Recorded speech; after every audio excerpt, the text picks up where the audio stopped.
Inscreva-se no canal Linha de Divisa, deixe seus comentários e acione as notificações. Com a Rafaela Silveira, essa pesquisadora extremamente simpática, que nasceu em João Pessoa. Nós vamos conversar sobre a pesquisa dela no mestrado, e, como ela já falou antes da vinheta, aí, ela trabalhou com o Kant. Eu queria perguntar para você, logo no comecinho, Rafaela, da tua dissertação, eu fiz um sobrevoo lá, você fala sobre os princípios e os imperativos da razão prática.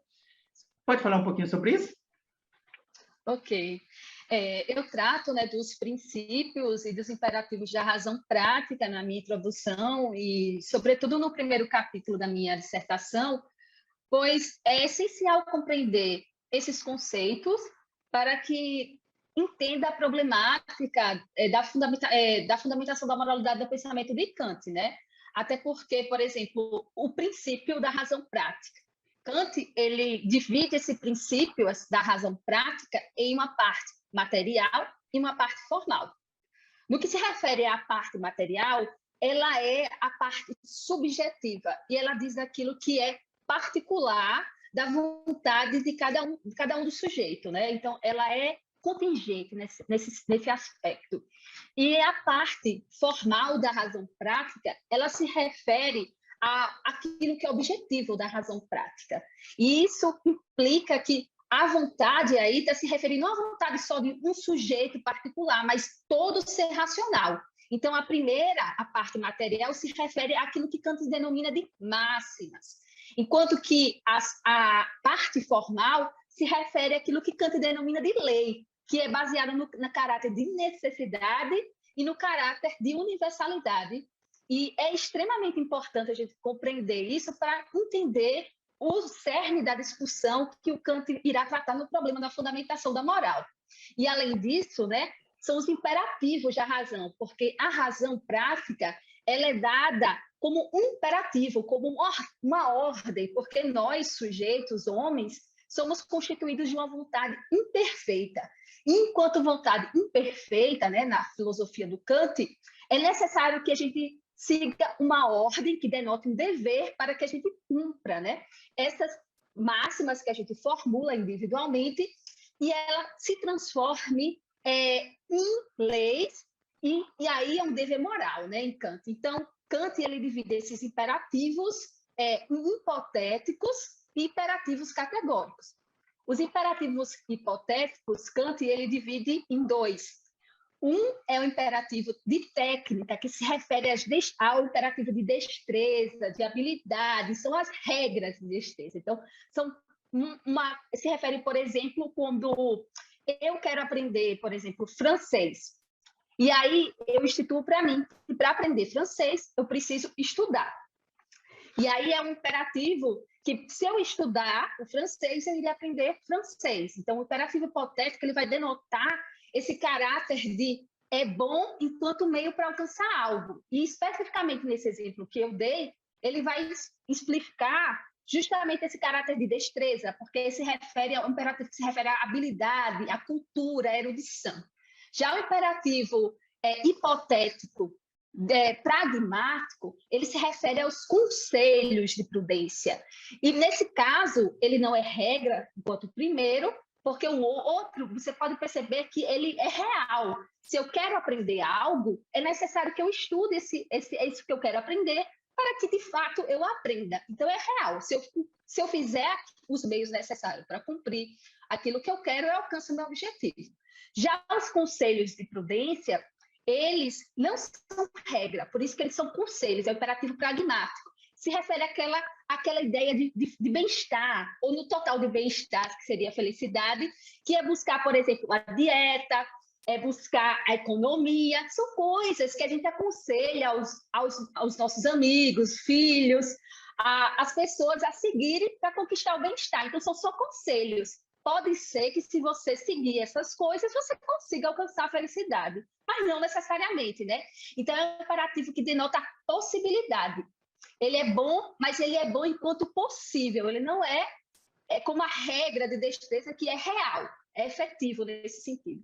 E além do imperativo hipotético, né, que se divide nesses dois, o Kant ainda denota um imperativo que é o categórico, que é o grande imperativo famoso do Kant, né? Que é o imperativo categórico. O imperativo categórico é aquilo que se refere à moralidade. E, nesse caso, o imperativo categórico, diferente do hipotético, ele é bom em si mesmo, ele tem valor absoluto. Então, ele vale por ele mesmo. Por isso que, na filosofia do Kant, o imperativo categórico se refere à moral, nessa perspectiva. Então, é aí que a gente vai conseguir entender os pressupostos, a base da problemática, para entender, de fato, o problema da fundamentação moral e a proposta que o Kant irá trazer para esse problema, que é o que eu abordo na minha pesquisa. Ok. E qual é o problema da fundamentação da moralidade? O grande problema da fundamentação da moralidade é justamente a gente buscar definir e fixar o princípio supremo da moral, né? Na filosofia do Kant, inclusive o Kant ele tem uma obra especificamente para isso, que é uma obra chamada Fundação da Metafísica dos Costumes. Nessa obra, o Kant ele objetiva fixar o princípio supremo da moralidade.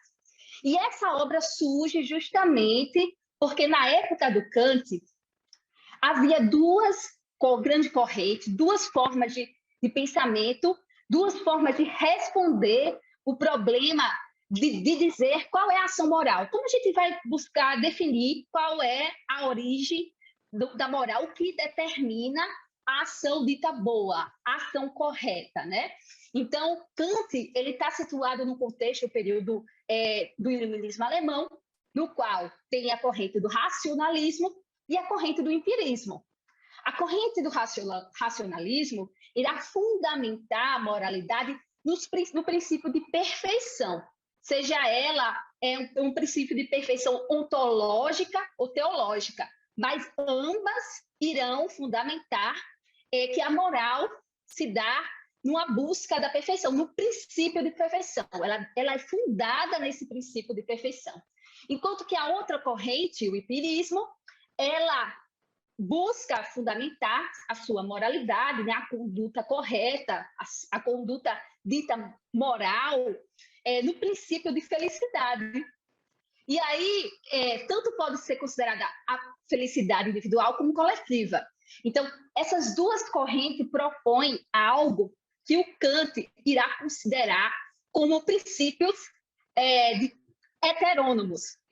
Kant irá perceber que tanto a resposta racionalista quanto a resposta empirista irá propor uma fundamentação da moral que a vontade vai estar sujeita a algo que é determinado não por ela mesma, mas por algo externo. Por exemplo, no que se refere à questão da racionalista teológica.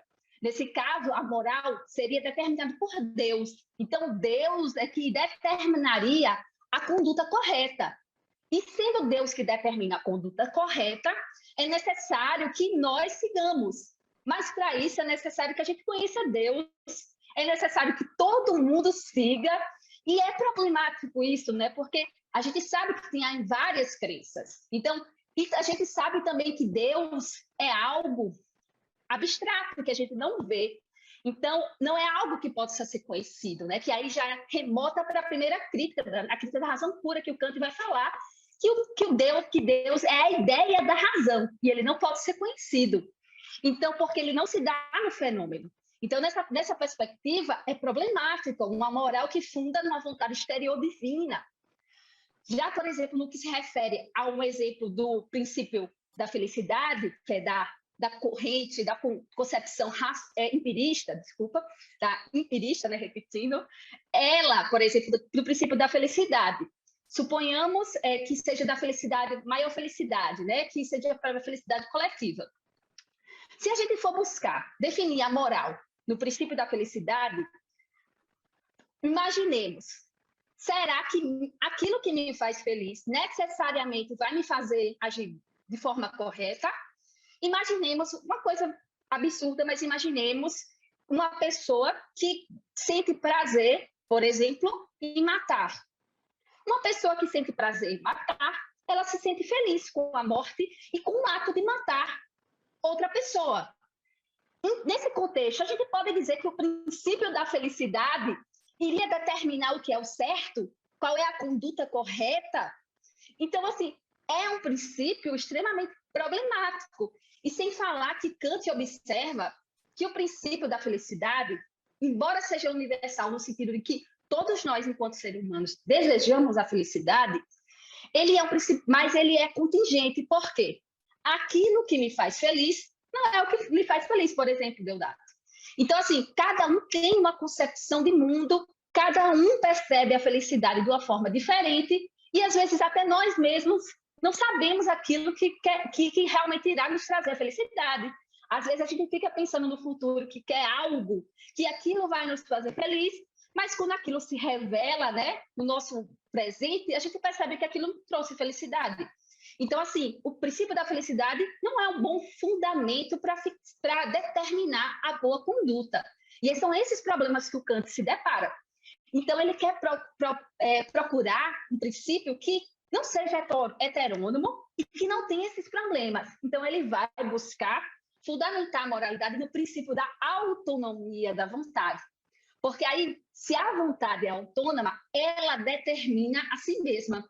É a minha vontade que vai determinar aquilo que é certo e que é errado. Mas veja que a vontade no sentido universal, como princípio objetivo, né? Que, nesse caráter de que valer para todos ser racional, né? Então, assim, é nessa perspectiva e é esse problema que eu irei tratar na minha dissertação, que eu tratei, né, na minha dissertação, esse problema que o Kant está tentando resolver na sua época e que a gente vai ver se ele resolveu ou não. Inscreva-se no canal Linha de Divisa, deixe seus comentários e acione as notificações.